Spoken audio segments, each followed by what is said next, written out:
Hey everyone, it's me, Rai, and in this video I'm going to be going over the differences between watercolor pans and watercolor tubes.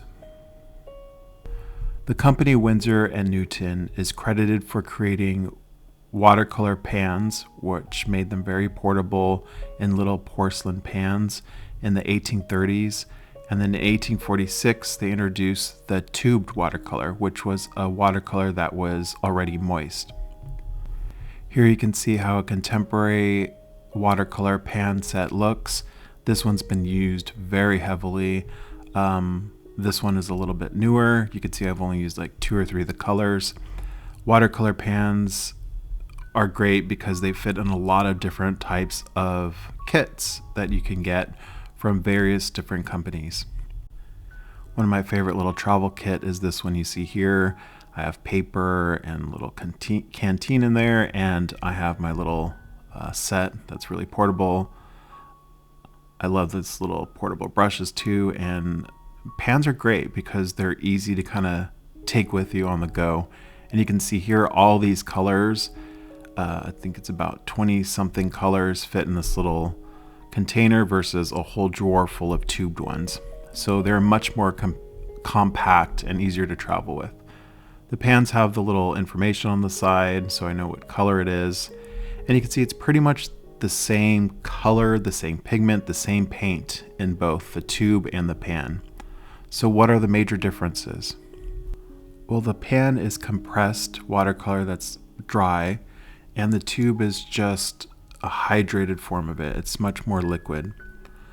I'm going to show you the similarities of them real quick. I wet my brush in the pan, and you can see this is a very beautiful Winsor violet. It is one of my favorite colors. I put a little bit more water so you can see kind of how it spreads out. Very vibrant purple. And here it goes on the paper. Looks great. I'm going to get a little bit more from the pan so you can see the saturation you can get with it. And then here's that same color, but just in the tube form. It melts in the water a little bit faster when it's already moist. So I could get saturation a little faster than in the pan.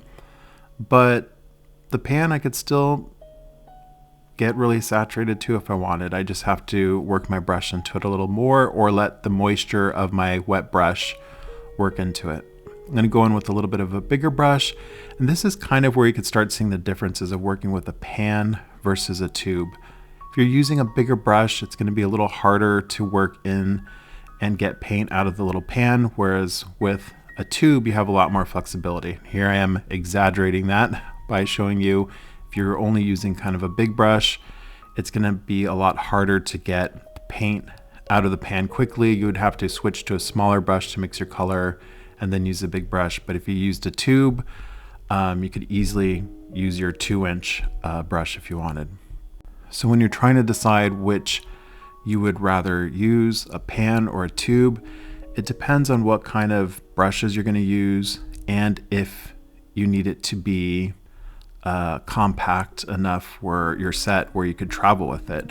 It's hard to kind of go around everywhere with a bunch of tubes in a little bag or a little case. It's much easier to just have it all compact in a little pan kit. Now, I like using tubes paint that's been dried out in a palette. Sometimes though, it'll crack like this. See this yellow, how it has a lot of cracking happening. It's also a little harder to kind of resaturate because most paint brands will formulate the pans a little differently than the tubes. The ones in the pans, as you can see here with my wet brush, how quickly it starts melting the pan. That's by design. There's probably more glycerin in there, more additives to make it easier to lift out the color. The tube paint is really easy to kind of work out, but when the tube paint dries, if you notice, the formulation's a little different than the pan because my wet brush is not dissolving the dried tube paint as well as it was dissolving the pan. One pro of having pans is they're really easy to grab colors from. As you can see, I'm putting out a lot of color on the left-hand side, but on the right-hand side, the time it takes to uncap a tube and squeeze out the paint, and then recap it just for one color. On the left, where I have pans, I could put out, half a dozen colors in the same amount of time. My workaround from keeping the tubed paint from drying too stiff is I put in a tiny bit of glycerin, which kind of moisturizes the paint and makes it kind of dissolve up faster. So you just need a little bit. So I'll grab a little bit of the glycerin, stir it into my tube paint, and then when that dries, it'll be a little bit more soft and easier to dissolve on my brush. Now this opens up a lot of possibilities. You could create your own little kits if you like. This is a tube paint kit I used. I put a tiny bit of glycerin in the tube paint and stirred it in and let it dry, and you can see it very easily melts now.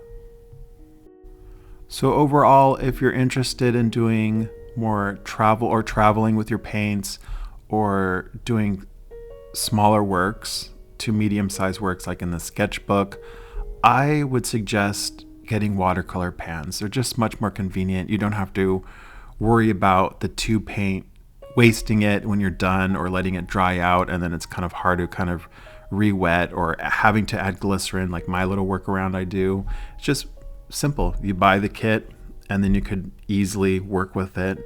And when you run out of a little color in your pan, you could just replace it.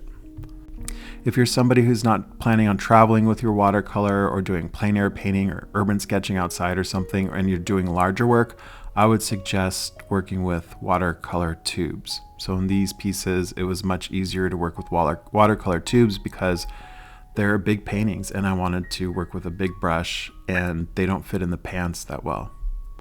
If you're still uncertain and not wanting to invest in one or the other just yet, just buy one little pan. You could buy one little pan of watercolor at most art stores, and you could buy one tube and you could compare and use it in your studio or travel with it and see which one you like the most. Let me know if you have any questions about tubes or panned watercolors, and also if you're watching this on YouTube, don't forget to comment, like, and subscribe. Thank you so much.